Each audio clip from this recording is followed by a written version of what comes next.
Kwa hiyo ili tuweze kumuelewa Mungu, lazima tujue Mungu ni Mungu wa makusudi. Yeye anachokilenga ni kwamba mwisho litimie kusudi lake. Amen. Ukisoma Warumi sura ya 8 mstari wa 28 anasema hivi. Warumi 8:28 anasema hivi: nasi twajua ya kuwa katika mambo yote Mungu hufanya kazi pamoja na wale wampendao, katika kuwapatia mema, yani wale walioitwa kwa kusudi lake. Huu mstari kwenye tafsiri ya Kiingereza wako umeongelewa vizuri sana. Naomba nisome kwenye English version. Hallelujah. Amen. Mnaniruhusu sio? Amen. Yes. Some kwenye NIV. Tutaona kuna kitu kikubwa sana. Katika mambo yote Mungu anafanya kazi pamoja na wale wampendao. Mungu anasema hivi: and we know that in all things God works for the good of those who love him, who have been called according to his purpose. Hallelujah. Yani uko na maanisha kwamba katika mambo yote Mungu anayasababisha yale mambo yageuke kuwa mema kwa ajili ya wale ambao wako kwenye kusudi lake. Yani kwamba haijalishi jambo lilikuja kama baya, lakini kwa sababu uko kwenye kusudi, Mungu analilazimisha lile jambo ligeuke kuwa jema. Ndio maana ukiwa kwenye kusudi unaweza kuwa unapitia mapito, Mungu anayageuza yale mapito yanakuwa ndio chanzo cha kufanya umpende Mungu zaidi. Yanakuwa chanzo cha kufanya uombe zaidi. Yanakuwa chanzo cha kuisogelea hatima yako zaidi. Yani Mungu ameliweka kusudi mahali ambapo hata shetani hawezi akaliaribu. Ndio maana wakati wale watu wanamuua Yesu, walikuwa wanajua ndio wanaharibu kusudi. Kumbe ndio wanamsaidia Yesu kuliingia kusudi lake kwa haraka. Jina la Bwana libarikiwe. Haleluya. Amen. Mwanzo sura ya 50 mstari wa 20 kuna neno pale. Mwanzo 50:20 anasema hivi. Mwanzo 50:20 anasema, huyu ni Yusufu sasa: nanyi kweli mlinikusudia mabaya, bali Mungu aliyakusudia kuwa mema. Amen. Mungu wa makusudi huyu. Haleluya. Amen. Yani wakati ndugu zake wamepanga mipango, wamepanga mashauri mabaya kinyume cha Yusufu, wamemkusudia huyu mtu, tunataka afe, tunataka aende utumwani ateseke, tunataka huyu ndugu yetu apotee asije akatutawala, hatumtaki, tunamchukia. Wao wamemkusudia mabaya, lakini wakati huo huo Mungu alikuwa amemkusudia mema, kwa sababu Yusufu yuko kwenye kusudi. Na Mungu anachokiangalia ni kusudi. Ni kweli alipotupa kwenye shimo aliumia. Haleluya. Lakini Mungu aliruhusu atupwe mle kwa sababu Mungu anaangalia kusudi. Alipouzwa Misri aliteseka, alipofungwa gerezani aliumia. Biblia inasema alifungwa kwa pingu, aliteseka. Ila Mungu alichokuwa anaangalia ni kusudi, kwamba huyu anapita haya yote, hadi anamsaidia kufikia lile kusudi. Kwa hiyo haijalishi adui amekusudia mabaya mangapi, Mungu waga anayatangua, alafu anayageuza yageuke kuwa mema, kwa sababu yuko kwenye kusudi la Mungu. Jina la Bwana libarikiwe. Amen. Haleluya. Amen. Yes, lazima uamini hivi vitu. Lazima uamini kwamba niko kwenye kusudi. Yaani ukiwa kwenye kusudi sio kwamba eti hautakutana na mambo mabaya, utakutana naye. Amen. Ila Mungu atakuwa anayatangua ili asiharibu kusudi lake kwenye maisha yako. Amen.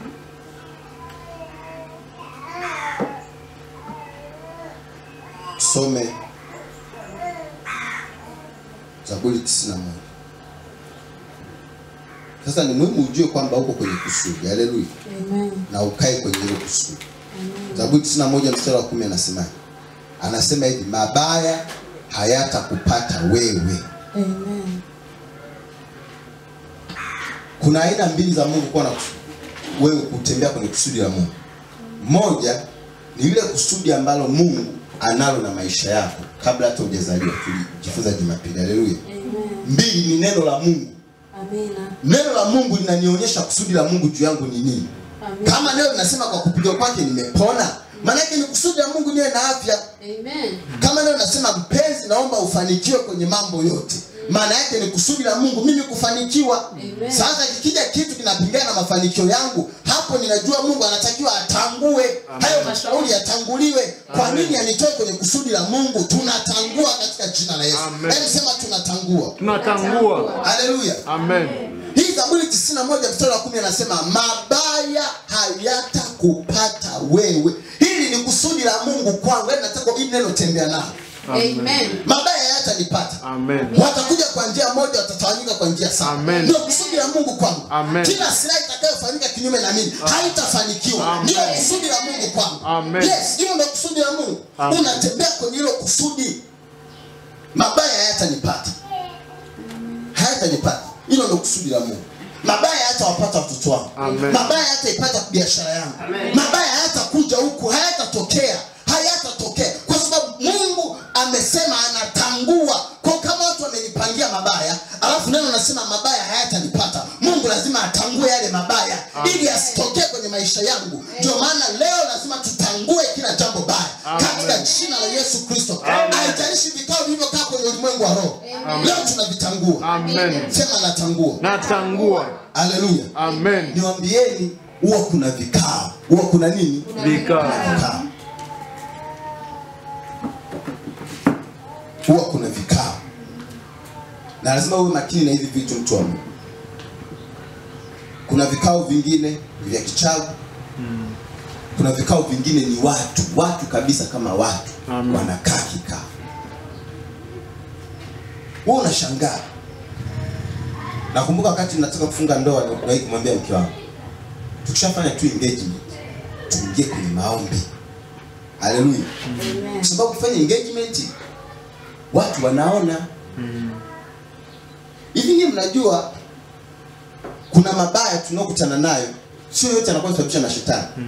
Hata kama ni shetani lazima wapitie watu. Tuko mmoja tu Mungu. Amen. Yusufu waliomkalia kikao ni ndugu zake. Yaani ile ilikuwa strategic kabisa, wamepanga.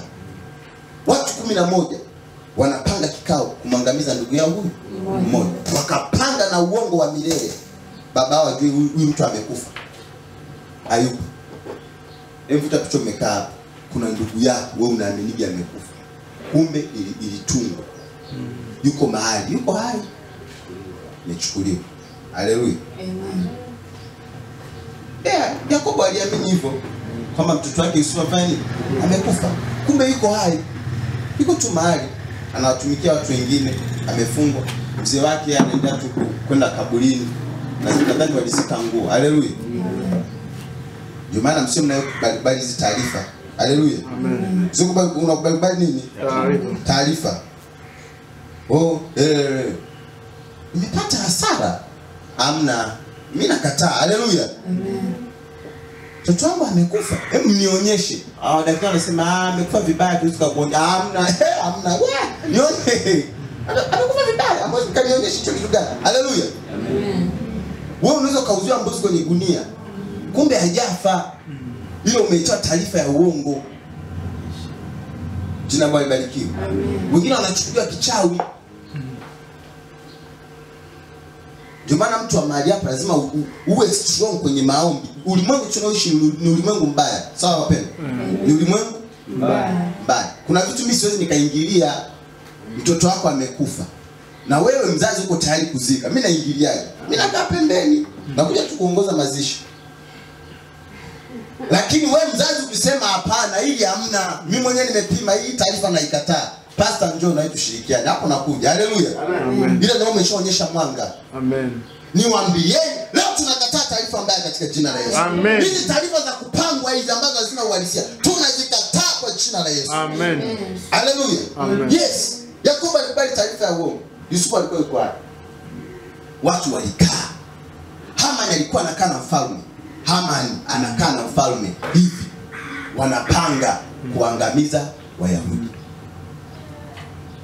Kuna wale jamaa walikaa wakapanga kumwangamiza Danieli.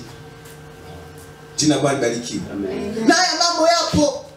Ijumaa moja tusome ule mstari leo tutausoma. Haleluya. Amen. Biblia inasema kuna watu kwenye miji, kuna watu kwenye mataifa, wao kazi yao ni kupanga mabaya. Nyinyi mnasikia kuna jambo fulani, kuna tukio, hakuna, hilo lilipangwa. Ndio maana watu wa Mungu lazima tuwe strong enough. Kuna baadhi ya mambo kweli yanaweza yakapangwa, lakini kama yatajaribu kusudi la Mungu, hapo lazima tukatangue. Lazima tutangue. Nasema tunatangua katika jina la Yesu. Amen. Haleluya. Amen. Hama alipanga wakamwacha. Ila ulipofika ule muda wa kutimiliza, wakina Esther wakasema hii tunaikataa. Wakaenda kutangua. Amen.